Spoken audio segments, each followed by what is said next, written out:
নমস্কার বন্ধুরা, আমি দেবশ্রী। আমি সুজয়। আজকের পরিবেশন সাঙ্গীতিক, লিখেছেন নিরূপ মিত্র। আ আ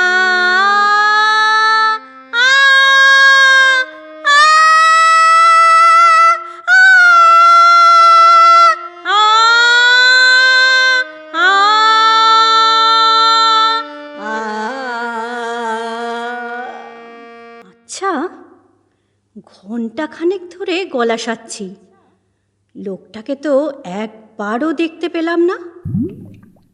গেল কোন চুলোয়? দেখি তো। ওমা, দেখেছ? তখন থেকে ঠায় ব্যালকনিতে দাঁড়িয়ে রয়েছে। মতলবটা কি? তাহলে তো কাজের লোক সুমিত্রা ঠিকই বলেছে।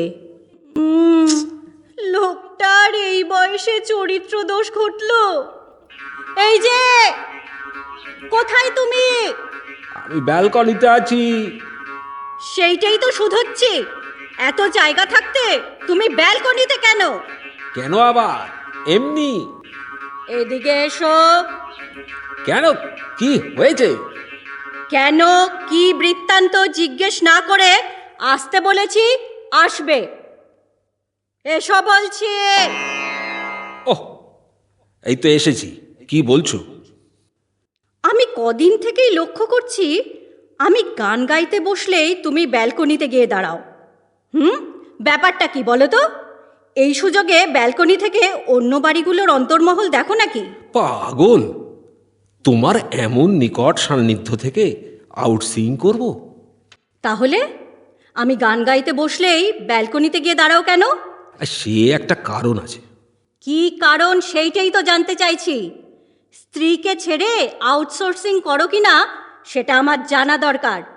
স্ত্রী মাত্রেই রাইট টু ইনফরমেশন এখন একটা পলিটিক্যাল রাইট। এই না জানলেই নয়।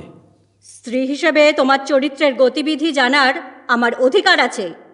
বেশ, ছাড়বে না যখন তখন বলি। তুমি গান গাইতে শুরু করলে আমি যে বউ ঠ্যাঙাচ্ছি না, তিনি নিজেই কান্নার মতন শব্দ পাচ্ছেন, এইটা প্রতিবেশীদের জানানো দরকার বলেই ব্যালকনিতে পাড়াপড়শির চোখের সামনে দাঁড়িয়ে থাকি। তুমি থামলে তবে ঘরে ফিরি। পাষণ্ড কোথাকার।